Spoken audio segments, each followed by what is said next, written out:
오늘 이 시간을 통해서 하나님의 음성을 꼭 들으실 수 있기를 기도하겠습니다. 저희가 함께 볼 말씀은요, 사무엘상 17장 32절에서 40절 말씀입니다. 사무엘상 구약성경 17장 31절에서 40절 말씀입니다. 한 절씩 교독하겠습니다. 어떤 사람이 다윗이 한 말을 듣고 그것을 사울에게 전하였으므로 사울이 다윗을 부른지라.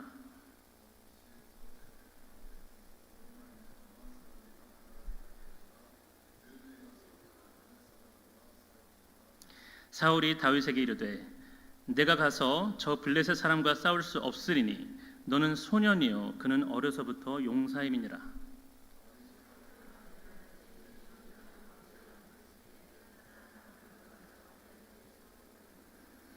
내가 따라가서 그것을 치고 그 입에서 새끼를 건져내었고 그것이 일어나 나를 해하고자 하면 내가 그 수염을 잡고 그것을 쳐 죽였나이다.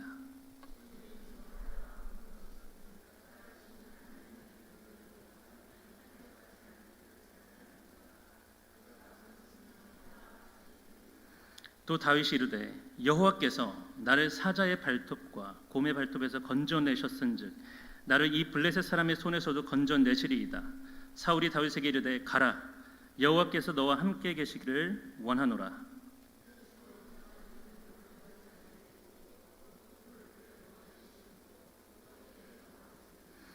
다윗이 칼을 군복 위에 차고는 익숙하지 못함으로 시험적으로 걸어보다가 사울에게 말하되 익숙하지 못하니 이것을 입고 가지 못하겠나이다 하고 곧 벗고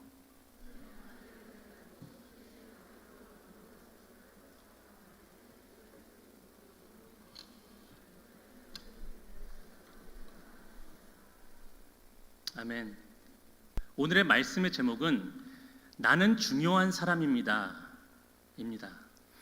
여러분께 질문하겠습니다. 여러분이 중요한 사람이라고 인식이 되어지시나요?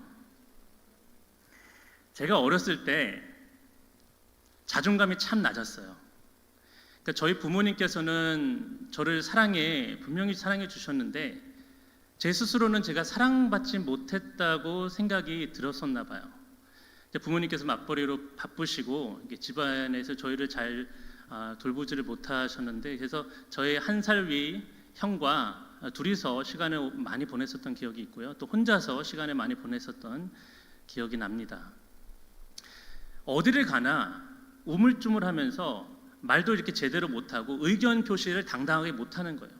그만큼 자존감이 낮았었어요. 그리고 나는 정말 중요한 사람이 아닌가 봐. 누구도 나를 필요로 하지 않는 것 같다라는 생각이 들었습니다. 그 누구도 제게 너는 중요한 사람이야, 너는 우리에게 꼭 필요한 사람이야 라는 그런 말을 해주지를 않았어요.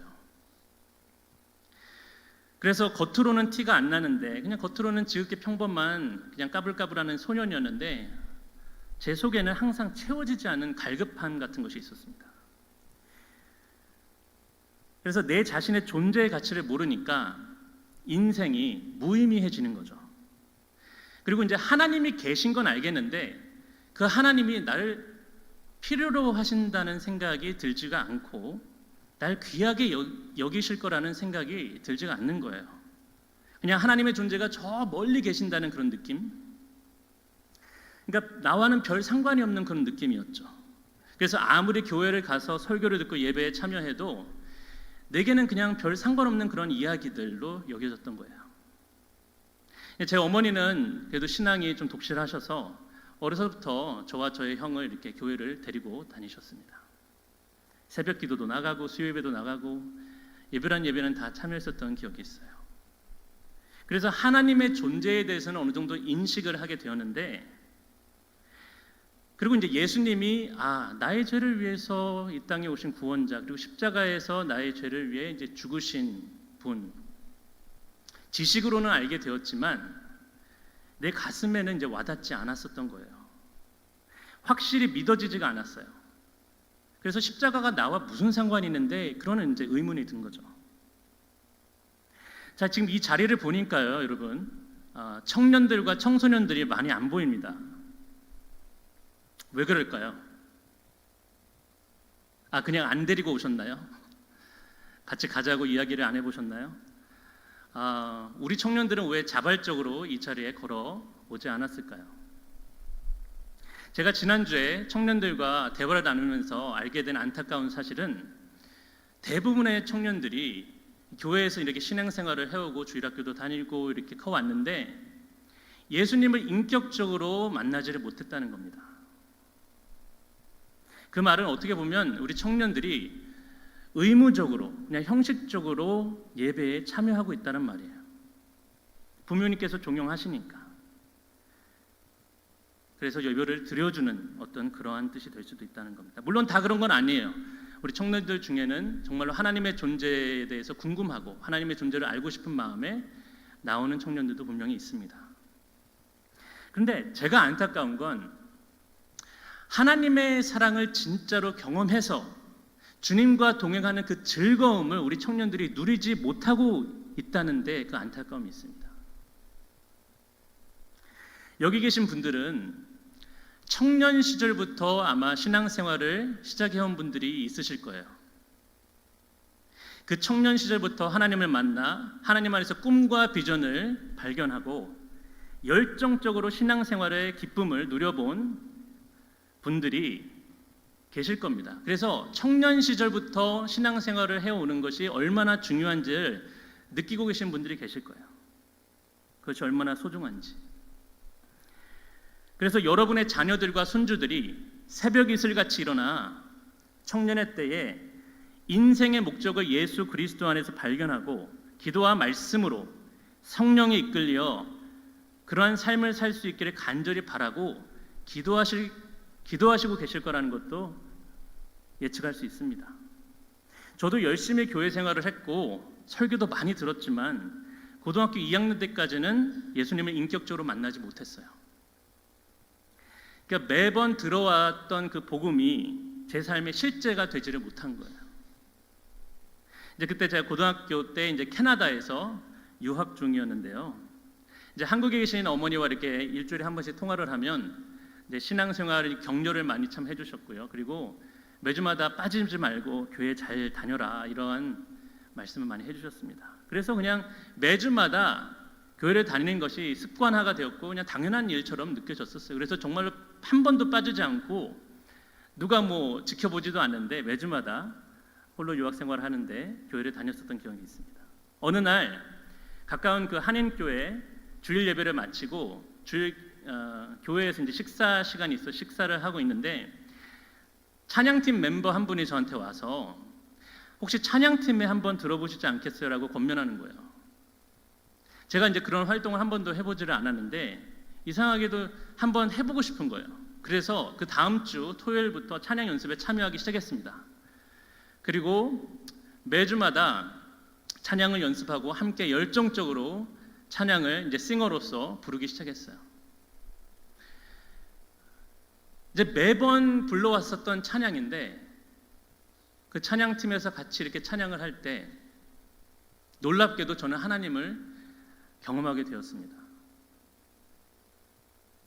예전에는 별로 감흥이 없었던 그런 가사인데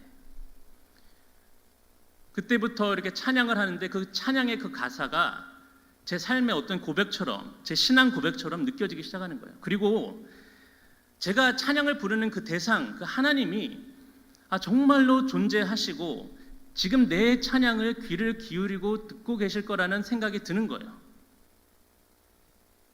그러면서 마음이 뜨거워지기 시작했어요. 마음이 울컥하면서 눈물이 차오르기 시작했습니다. 그리고 하나님께서 지금 내 찬양을 흠양하고 계시는구나. 내가 지금 찬양하는 내 모습을 기껍게 아주 기쁘게 바라보고 계시는구나. 하나님께서 마치 저에게 내가 너를 사랑한다, 지웅아. 너는 내게 참 소중한 아들이야. 내가 너와 늘 함께 하겠고 내가 너의 오른손을 늘 붙잡고 다닐게. 이런 말씀을 하고 계시는 것 같았어요. 그래서 너무나도 벅차올라서 제가 기도하면서 하나님 앞에 부르짖으면서 저의 죄악을 하나님 앞에 고백하고 하나님 저희가 정말 죄인인 것을 이제야 깨닫습니다. 그러면서 이제 복음이 깨닫기 시작되고 하나님을 알고 싶어하는 그런 마음이 간절하게 생기는 거예요. 그래서 제가 한국에 어머니한테 전화를 드렸어요. 엄마, 한국에 좋은 신앙서적 있으면 좀 많이 사서 보내주세요. 목사님들 설교 테이프들 좀 보내주세요. 그래서 잔뜩 보내주셔서 매일같이 신앙서적을 읽고 설교 테이프를 들으면서 하나님을 더 알아가기 시작했습니다. 또한 이제 근처에 있는 도서관에 가서 한국어로 된 성경과 영어 성경으로 창세기부터 요한계시록까지 탐독하기 시작했어요. 예전에는 이해가 별로 안 되고 별로 재미가 없었던 그런 말씀인데 다르더라고요. 그 말씀이 다르게 느껴집니다. 말씀이 이해가 되기 시작하고 더욱더 제 마음 가운데 그런 갈망함이 생기고 하나님을 알고자 하는 그런 갈망함이 생기는 거예요. 그래서 그때 제가 정말로 기도했었던 한 기도가 지금도 생각나는데, 하나님, 제가 하나님을 더욱더 잘 알고자 합니다. 하나님을 제게 계시해 주시고 제가 하나님을 더 알 수 있도록 도와주세요. 제게 하나님을 나타내 보여주세요. 이런 기도가 아직도 생각나요. 하나님을 알면 알수록 그 하나님을 향한 목마름과 배고픔은 더해가는 거예요. 그 66권의 모든 책들이 다 제게 하는 말씀처럼 다가오니까 정말 재밌더라고요. 그리고 성경이 이해가 되고 복음이 이해가 되니까 내 자신이 하나님 앞에 죄인이라는 사실과 왜 예수님께서 십자가에서 나를 위해 죽으실 수밖에 없었는지, 그것이 이해가 되기 시작했어요. 지금 돌아보면 제 인생의 가장 뜨겁고 열정적이었던 시기는 그 10대 후반과 20대 청년의 시절이었던 것 같습니다. 정말 기도 많이 하고요, 뜨겁게 찬양하고 정말 성경도 많이 읽고 공부하고 전도도 많이 하고요. 여러분, 다윗은요 집안의 8째 막내 아들이었습니다. 그 당시 문화에서 막내 아들은 별로 존재감이 없었어요. 형들이 위에 7명이나 있습니다. 장자나 적어도 차남 정도는 돼야 비빌 언덕이 있었어요. 그러니까 막내 아들이었던 다윗이 뭐 얼마나 대우를 받았겠습니까? 8번째는 눈에 들지도 않았을 거예요. 가족한테도 귀히 여김을 받지 못하고 무시를 당하기 일쑤였을 겁니다. 그래서 이제 형들이 다 하기 싫어하는 양치는 일을 도맡아 하지 않았습니까? 그러니까 다윗은 어려서부터 자라면서 내가 중요한 사람이다, 난 정말 소중한 사람이야 라는 그러한 이야기나 그러한 어떤 대우를 받지 못하고 자라났을 거예요. 그도 분명 자존감이 한때는 낮았었던 사람이었을 겁니다. 그런데 그 다윗이 하나님을 의지합니다. 다윗이 우울해하고 힘들어할 만도 한데 하나님을 의지하고 믿음으로 하나님을 바라보고 나서는 그런 모습을 찾아볼 수가 없어요. 누구보다도 성실하게 책임감 있게 맡은 일을 해내고요, 늘 웃음이 가득하고 걸어가면서 이제 찬양을 흥얼거리는 사람이었어요. 그 누구보다도 여호와 하나님을 사랑했습니다. 그러니까 하나님께서 사무엘 선지자를 보내서 그에게 기름을 부으시고 그 8명의 형제들 가운데서 다윗을 선정해서 그 다음 이스라엘 왕으로 세우시지 않았습니까? 다윗은 양떼를 지키는 들판에서 악기를 연주하면서 하나님을 찬양했어요. 자, 여러분, 아무나 하나님을 찬양하지 못합니다. 지금 이곳에 여러분들께서 나오셔서 하나님을 마음 다해 찬양하셨는데 아무나 그럴 수 있는 것이 아니에요. 자, 예를 들어서 지금 이곳에 어느 무신론자를 데리고 와서요, 이곳에 앉히게 해요. 그분에게 찬양을 해보라고 하면은 그분은 절대로 찬양을 할 수가 없습니다. 물론 노래를 따라해 보세요라고 권면하면 노래는 따라할 수 있겠지만 찬양은 드릴 수가 없습니다. 왜?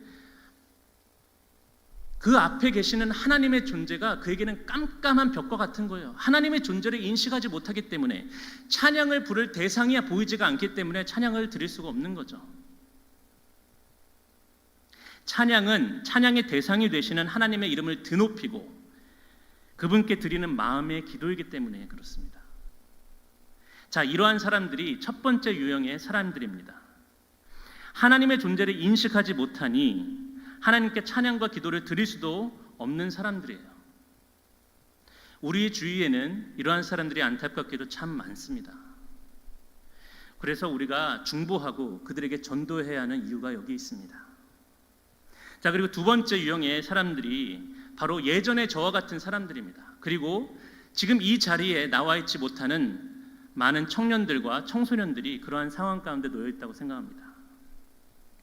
하나님의 존재는 어느 정도 인식을 하고 믿는데 그 하나님과 개인적인 관계가 형성이 되지 않은 사람들이에요. 하나님은 계신 것 같으니까 교회에 출석은 하는데 예배나 찬양이나 설교 말씀이 전혀 와닿지 않고 무의미한 거예요. 그러니까 이제 부모님이 이제 강요해서 의무적으로 그냥 교회를 다니고 있는 겁니다. 그런 자녀를 혹시 두고 계시다면 너무 걱정하지 마세요. 정확히 이런 모습이었던 저도 하나님을 인격적으로 깊이 만나지 않았습니까? 자, 세 번째 유형의 사람이 있습니다. 바로 다윗과 같은 사람입니다.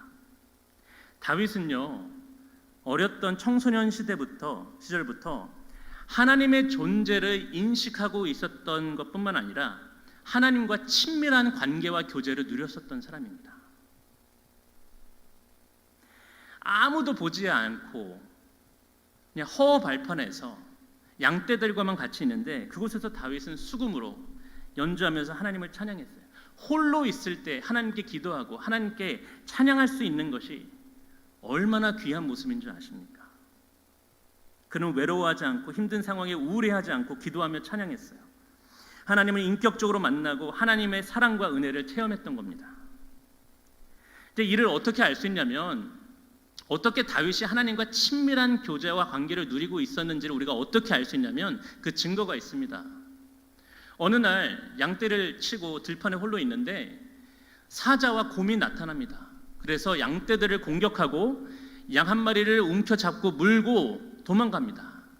자, 여러분, 사나운 맹수가 여러분 앞에 나타나서 양떼를 공격하면 여러분은 어떻게 하시겠습니까? 맞서 싸우시겠습니까? 저 같으면 무조건 중행락을 쳤을 거예요. 도망갔을 거예요. 제 목숨이라도 우선 살고 봐야죠. 어떻게 사나운 맹수를 어찌할 수가 있겠어요.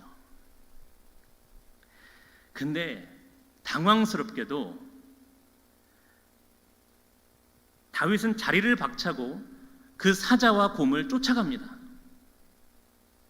그리고 그 사자와 곰의 털을 붙잡고 막대기로 치고 끝내 죽여서 그 입에서부터 구해내고 돌아옵니다. 어떤 분이 이렇게 생각하실 수 있어요. 그 당시에 곰은 얼마나 작았던 거야. 그 당시에 사자는 혹시 어린 새끼 사자였던 거 아니야? 이렇게 의심이 들 만도 한데 아니요. 분명히 우리가 아는 그러한 사나운 맹수였을 겁니다. 자, 다윗은 어떻게 사자와 곰을 쫓을 수 있었나요? 자신의 돌팔매질 실력을 믿어서? 아니요. 그는 평소에 너무나도 하나님과 친밀한 관계와 교제를 누렸었던 사람입니다. 늘 하나님의 존재가 자신과 함께한다는 것은 그런 확신이 있었어요. 여러분, 지금 여러분과 하나님께서 여러분과 지금 함께 하신다는 여러분의 확신이 있습니까? 그 확신이 너무나도 충만하다면 도대체 무서울 것이 뭐가 있겠습니까? 하나님께서 지금 나를 지켜 보호하시리라. 하나님이 나와 함께 하시는데 누가 감히 나를 대적하리요? 이러한 믿음이 생기지 않겠습니까? 아니나 다를까 하나님의 그 도우심으로 사자와 곰을 죽이고 물리쳤을 때 다윗은 얼마나 기쁘고 확신이 넘쳐났을까 생각해 보세요. 정말 하나님께서 나를 지켜 보호하고 계신 게 맞네. 이것이 증명으로 드러났네. 내 힘으로 사자와 곰을 물리친 것이 아니라는 걸 분명히 자신은 알았을 거예요. 하나님께서 나와 함께 하시는구나. 하나님께서 정말 나를 사랑하시는구나. 그 아브라함과 이삭과 야곱의 우리 조상의 하나님, 모세와 함께 하셨던 하나님, 우리 사무엘 선지자와 함께 하셨던 그 하나님이 나와도 함께 하시는구나 라는 그런 확신과 믿음에 그 환희에 가득 찼을 것 같지 않습니까? 그리고 그의 믿음은 더 굳건해졌을 겁니다. 자, 믿음을 통해 하나님의 도우심을 삶에서 경험해 본 사람과 그런 경험이 전혀 없는 사람은 확연한 차이가 있습니다. 여러분, 하나님께서 우리에게 믿음을 주실 때 그 믿음은 사용하라고 주신 겁니다. 우리가 그냥 그 믿음을 간직하고 지내는 것이 아니라 그 믿음을 사용하라고 하나님께서 주신 거예요. 우리의 가정에서, 우리의 직장에서, 우리 학교에서, 우리가 다른 사람들과 관계할 때, 이 사회에서 그 믿음이 사용되어져서 하나님의 일하심과 그 도우심을 경험할 때 우리의 믿음은 한층 더 굳건해지고 더 커지는 겁니다. 다윗은 현실에서 하나님의 도우심을 체험해 보았기 때문에 골리앗 앞으로 나아갈 수 있었던 거예요. 자, 어느 날 아버지 이새가 다윗을 부릅니다. 너 일로 와서 내가 지금 곡식하고 치즈하고 빵을 만들어 놨는데 너 이것들을 가지고 나귀에 태워서 너의 첫째 형, 둘째 형, 셋째 형이 지금 참전하고 있는 그 전장에 좀 갔다 와라. 내가 너의 형들 걱정이 돼서 잠을 못 자겠다. 너의 형들이 지금 잘 있는지 어떻게 안부 좀 전해 듣고 와라. 그래서 다윗이 홀로 그 먼 전장으로 떠납니다. 아마 다윗이 홀로 그 먼 전장에 갈 수 있었던 것은 아마 20살 언저리쯤 되는 어린 청년이었기 때문에 그런 심부름도 시켰었던 것 같아요. 그 전장에 도착해 보니까 한쪽 산에 블레셋 군대가 진영을 치고 있고 또 다른 산에는 이스라엘 군대가 진을 치고 있습니다. 그리고 여러 날 대치하고 있는 상황입니다. 그런데 다윗이 그 전장에 도착해 보니까 분위기가 이상한 거예요. 싸해요. 아니나 다를까 이스라엘 군대 군인들의 표정이 다 어두침침하고요. 다 사기가 저하되어 있습니다. 표정이 안 좋아요. 이제 형들을 만나서 안부를 묻고 곡식을 전달하고 있는데 저 멀리서 자꾸 다윗의 귀를 거슬리는 소리가 들려옵니다. 그래서 저 소리가 무슨 소린가 하고 옆 사람한테 들어보니까 이러한 상황인 거예요. 지금 블레셋 군대를 대표해서 블레셋에서 가장 강한 용사, 전사인 골리앗이 나와서 매일같이 이스라엘 군대를 조롱하고 모욕하더랍니다. 그러면서 나와서 이렇게 제안하는 거예요. 너희 이스라엘 군대에 가장 싸움을 잘하는 전사 한 명 내보내라. 나와 1대1로 싸워서 겨뤄보자. 결판을 내자. 내가 만약 이기면 너희 이스라엘 군대가 너희 이스라엘이 우리 블레셋의 종이 되고 내가 지면 우리 블레셋이 너희의 노예가 되겠다. 근데 그 도전을 듣고 이스라엘 군인들 그 한 사람도 사울 왕부터 말단 병사 이르기까지 그 누구도 골리앗 앞에 나서지를 못하고 두려워하는 거예요. 다 쫄았습니다. 자, 이 싸움에 그나마도 가능성이 있는 사람은 사울 왕이었을 거예요. 왜냐하면 성경에 어떻게 사울이 묘사되어 있냐면 이스라엘 남자들 대부분의 사람보다도 머리 하나가 컸다고 합니다. 그러니까 2m 정도는 되었던 장신이었고 전쟁의 경험이 있었고 전쟁을 승리로 이끌었던 경험이 있는 왕이었어요. 근데 그 사울 왕도 감히 나서지를 못하는 거예요. 자기 목숨을 챙기기 급급했던 겁니다. 또 그의 첫째 아들인 요나단은 용맹한 맹장이었는데 이 블레셋 전쟁 바로 전에 있었던 전쟁을 승리로 이끈 주역이었어요. 그러니까 이스라엘 모든 군인들한테서 각광을 받고 존경을 받는 그러한 장수였는데 아마 사울 왕이 말렸을 거예요. 너는 왕자이고 내 대를 이어서 왕이 되어야 되는데 너가 혹시라도 죽으면 어떡하냐? 넌 여기 있어. 몇 날 며칠을 골리앗의 조롱 소리를 듣고 있으니 사기가 저하되는 것은 물론이고 정말 분위기가 안 좋습니다. 아마 이 전쟁에서 패할 거라는 그런 믿음이, 그런 확신이 모두에게 엄습했을 겁니다. 그런데 다윗은 화가 나기 시작합니다. 그 마음 가운데 분노가 일어나기 시작해요. 그리고서 주위 사람들한테 이렇게 외칩니다. 아니 지금 다들 뭐 하고 있는 겁니까? 저 할례를 받지 않은 저자가 이스라엘 군대의 하나님의 이스라엘 군대, 만군의 여호와의 군대를 모욕하고 있는데 어찌 아무도 나서지 않고 목숨 챙기기에 다들 급급한 겁니까? 아무도 나서지 않을 거면 저라도 나서겠습니다. 내가 가서 저 자를 무찌르겠습니다. 저를 내보내 주십시오. 전장 이곳저곳을 돌아다니면서 사람들의 스피릿을 깨우기 시작합니다. 저하되었던 사기가 점점 오르기 시작합니다. 혹시나 우리가 이길 수 있지 않을까라는 그런 믿음이 사람들의 마음 가운데 찾아오기 시작합니다. 그 소리를 듣던 다윗의 첫째 형인 엘리압이 다윗을 부릅니다. 그리고 꾸짖어요. 야, 너 여기 놀러 왔어? 너 지금 너가 군사훈련을 받아봤어? 전쟁에 한 번이라도 참전하기를 해왔어? 네가 무슨 경험이 있다고 골리앗과 싸우겠다는 거야? 너 빨리 집으로 안 돌아가? 가서 너 양들이나 안 쳐? 빨리 집으로 돌아가. 그런데 다윗은 그 형의 그 목소리가 들리지가 않아요. 왜냐하면 그는 의로운 분노에 사로잡혀 있습니다. 그리고서 더 크게 이스라엘 군대 이곳저곳을 돌아다니면서 외칩니다. 사람들의 스피릿을 깨우기 시작합니다. 여러분, 하나님의 입장에서 다윗의 이런 모습을 봤을 때 어떠한 느낌이 드셨을까요? 아직까지 몇 날 며칠을 그 누구 하나도 당신의 이름이 모욕을 받는데 나서지를 않고 겁을 내고 숨고만 있었는데, 이 다윗이 사람들을 깨우면서 하나님을 대변해서 분노하면서 저 골리앗을 내가 하나님의 이름을 무찌르겠다고 이렇게 용기롭게 호기롭게 나섰을 때 하나님의 마음이 얼마나 시원하게 되셨을까요? 그래서 다윗은 하나님의 마음 합한 자라는 칭찬을 듣지 않는 겁니까? 사울이 다윗을 부릅니다. 그리고 사울도 만류합니다. 넌 전쟁 경험도 일천하고 군사훈련도 받아본 적이 없는데 어딜 나서려고 하냐? 야, 나가면 너 개죽음 당한다. 그렇게 경고하고 만류했지만 다윗은 사울 왕을 끝끝내 설득해냅니다.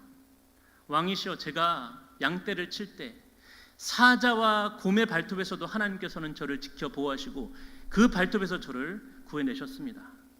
이 할례 받지 못한 이 골리앗을 제가 무찌를 수 있습니다. 이 사울이 이 말을 듣고 설득을 당합니다. 혹시나 하나님께서 함께 하시는 이 호기롭게 용기롭게 외치는 이 다윗이 하나님의 도우심으로 저 맹장 골리앗을 무찌를 수 있지 않을까? 이런 믿음이 사울에게도 임합니다. 그리고 다윗을 내보냅니다. 다윗이 물맷도 5개만 챙겨 들고 당당하게 골리앗 앞으로 나갑니다. 근데 저 멀리서 골리앗을 보고 조롱하며 웃는 거예요. 야, 이스라엘에는 인물이 없어도 이렇게 없냐? 너희들 전쟁을 이미 포기한 거냐? 어떻게 내보내도 저 꼬마를 내보낼 수가 있냐? 내가 이 꼬마를 지금 당장에 죽일 수 있는 건 너무나도 당연한 일이니까 너희들 그냥 지금 우리에게 항복하고 이 전쟁을 끝내는 게 어때? 이러면서 막 깔깔대고 웃고 조롱합니다. 그런데 이때 다윗이 맞서 나아가면서 뭐라고 하는 줄 아십니까? 우리가 잘 아는 그 말씀입니다. 너는 검과 창과 방패를 가지고 내게 나아오지만 나는 네가 모욕하는 만군의 여호와 이스라엘 군대의 하나님의 이름으로 내게 나아오니 오늘날 하나님께서 네 목을 내게 맡기시리라. 그리고 이스라엘 모든 사람이 이스라엘의 하나님이 살아계심을 믿을 거고 선포할 것이요, 이스라엘 주의 모든 민족이 이스라엘에는 살아계신 하나님이 계심을 알게 될 것이다. 이렇게 외친 거예요. 이게 무슨 소리입니까? 골리앗은 자신의 실력을 믿었어요. 그런데 다윗은 자신의 실력을 믿은 것이 아니라 하나님을 믿은 겁니다. 여러분, 자신의 실력을 믿는 골리앗과 하나님을 믿는 다윗과 누가 더 강하겠습니까? 현실적으로 봤을 때는 당연히 계란으로 바위치기죠. 어떻게 다윗이 골리앗을 이길 수 있겠습니까? 그런데 평소부터 하나님의 함께하심을 늘 경험하고 곰과 사자의 발톱에서 구원하신 하나님의 구원을 경험해본 다윗에게 이 싸움의 승패는 이미 결정나 있었던 겁니다. 그만큼 다윗은 하나님의 역사를 조금도 의심하지 않고 믿었어요. 여러분, 이렇게 하나님을 믿을 수 있습니까? 현실적으로 내 앞에 다가오는 이 죽음의 공포, 이 두려움을 맞대면한 상태에서 이 지극히 현실적인 상황 가운데서 여러분, 하나님께서 나를 지켜 보호해 주실 것이야, 하나님께서 나를 통해 일하실 것이야, 나를 도와주실 것이야 라는 그 믿음을 여러분 정말로 가지실 수 있겠어요? 이것이 정말로 쉬운 믿음이겠습니까? 다윗은 그것을 믿었습니다. 그리고 달려나오는 골리앗을 맞서 달려나가면서 그 죽음의 공포를 이겨내고 물맷돌 하나를 던져서 승리를 얻어낼 수 있었어요. 이날 다윗의 승리로 이스라엘은 전쟁에서 승리했고, 정말 땅바닥까지 추락했던 그 사기가 하늘 끝까지 치솟아오르고, 정말 이스라엘 모든 군대가, 이스라엘 전역에 있는 모든 이스라엘 사람들이 와, 다윗의 이러한 이 사건을 보면서 하나님께서 우리와 함께 하시는구나, 정말 하나님께서는 살아 계시는구나, 우리의 하나님이 정말 맞구나, 이런 믿음이 생기지 않았겠습니까? 다윗 한 사람의 믿음이 나라와 민족을 구원해낸 놀라운 사건이 아닐 수 없었습니다. 어렸을 때부터 가족으로부터 무시와 천대를 받아왔던 목동 출신 다윗은 자신이 누군가에게 소중한 존재라는 생각을 못 해보면서 커왔을 거예요. 그런데 그가 만난 하나님에게서 다윗은 하나님에게서 이러한 메시지를 전해 들었을 것입니다. 다윗아, 넌 내게 소중한 존재야. 내 마음에 합한 다윗아, 내 마음을 시원케 하는 다윗아, 내가 너를 사랑하고 내가 너와 늘 함께 있겠고 내가 너를 이스라엘의 왕으로 세운다. 그 음성을 들은 다윗은 하나님의 말씀과 기름 부으심에 다윗은 천하디 천한 목동에서 이스라엘의 강한 용사요 왕으로 변신하게 됩니다. 하나님을 만나기 전에는 그 누구라 할지라도 내 스스로가 중요한 존재라는 믿음이 생길 수가 없어요. 생각해 보세요. 만일 이 세상의 무신론자들이 말하는 말이 맞다고 칩시다. 이 세상에 하나님이 안 계세요. 그리고 우리는 그저 우연히 생겨난 존재이고 이 세상 우주 만물도 그냥 우연하게 생긴 것이에요. 그렇다면 우리가 그냥 맨날 며칠 매일같이 나는 소중한 사람이야, 나는 중요한 존재야, 맨날 며칠 매일같이 이렇게 외치고 스스로에게 세뇌하고 되뇌인다 할지라도 여러분, 그 사람이 소중한 사람이 정말로 됩니까? 그 사람이 정말로 중요한 존재가 될 수 있어요? 기껏해야 100년 정도 살고 그리고는 흙과 먼지로 돌아가는, 우주의 먼지로 돌아가게 되는데 어찌 그러한 존재가 중요한 존재가 될 수 있습니까? 그 가치는 도대체 어디서 생긴단 말입니까?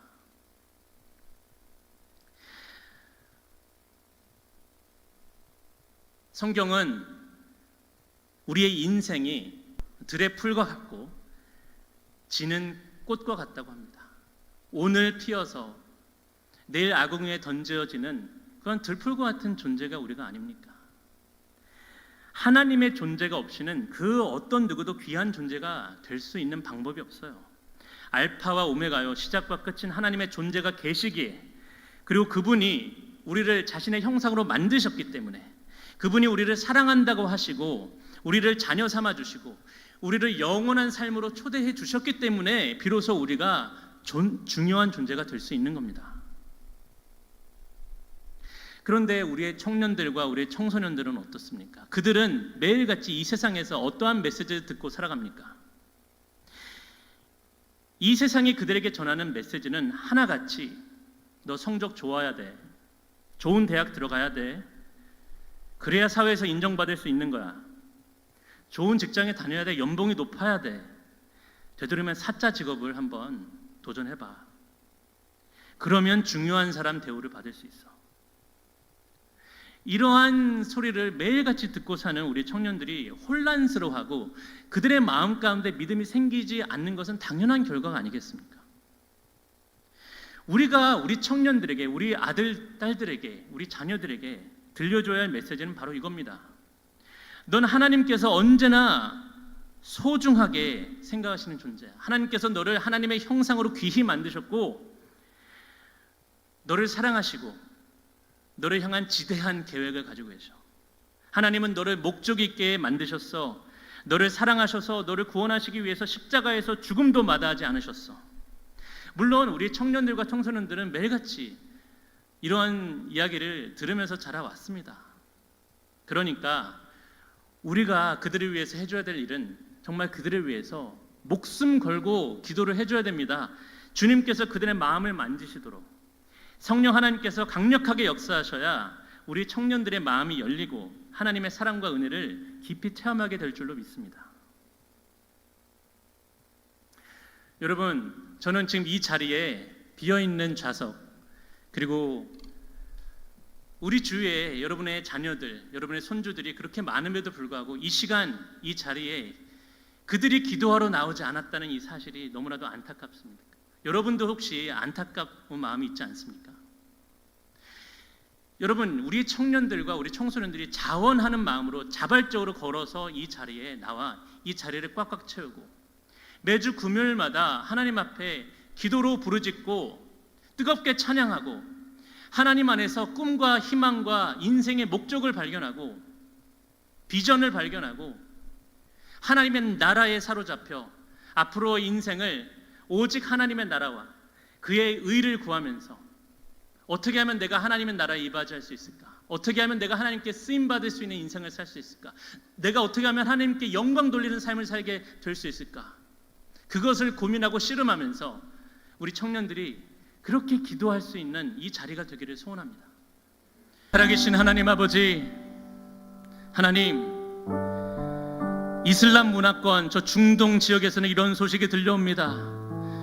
저들에게 선교사가 나아가서 저들에게 온전히 저 무슬림들에게 복음을 전할 수 없기에 저들이 추방을 당하고 죽음의 위험 앞에 있기에 복음이 겹겹이 막혀 들어갈 수가 없기에 하나님께서는 그 무슬림, 하나님께서 사랑하는 저 무슬림들에게 꿈과 환상을 통해 나타나셔서 저들이 예수께로 돌아오고 있다는 소식을 듣습니다. 하나님, 지금 이 대한민국 땅에 다음 세대를 주님께서 일으키고 깨우고 계신 줄을 믿습니다. 많은 청년들과 청소년들이 주님의 복음으로 일어나고 있는 것을 우리가 듣고 있습니다. 하나님, 우리 교회 청년들과 청소년들과 우리 자녀들이 그 대행에 합류하기를 원합니다. 하나님의 성령의 바람이 불어올 때 함께 그 바람을 타고 나아가기를 원합니다. 하나님, 하나님의 파도가 불어일으킬 때 하나님, 우리 청년들의 다음 세대들이 그 파도를 타고 나아가기를 원합니다. 하나님, 우리 청년들과 자녀들을 깨워 주시옵소서. 우리 부모들이 이곳에 나와 이렇게 부르짖고 기도하고 있습니다. 이들의 기도를 하나님께서 흠양하여 주시옵소서. 언제까지 우리가 기다리리까? 하나님은 우리 청년들과 자녀들, 바로 이 청년의 때에 하나님 앞에 사로잡혀 꿈과 비전을 가지고 하나님의 예수 그리스도를 인생의 목적으로 삼아 하나님께 평생을 바치며 하나님을 위해서 온전히 살아가야 될 텐데, 하나님, 우리가 청년들과 우리 자녀들을 위해서 기도합니다. 저들을 붙들어 주시옵소서. 저들에게 마음껏 성령의 은사와 축복 들어가여 주시옵소서. 저들에게 하나님이 살아계신 것을 분명히 보여 주시옵소서. 저들의 인격적으로 예수 그리스도를 만나길 원합니다. 하나님, 혹시 저들 가운데 상처와 불안함과 미래의 불안함과 하나님, 저들 가운데 혹시라도 아픔이 있지는 않습니까? 낮은 자존감 가운데 매일같이 씨름하며 우울해하지는 않습니까? 하나님, 나는 중요한 사람이 아닌 것 같아.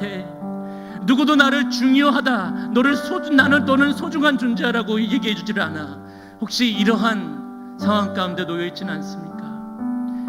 하나님, 주님께서 친히 저들에게 방문하셔서 저들에게 들려주셔서 저에게 들려주시고 다윗에게 들려주시고 우리 모두에게 찾아와 들려주셨던 그 메시지, 너는 내가 죽기까지 사랑하고 너를 구원하시기 위해서 내가 십자가에 죽었단다.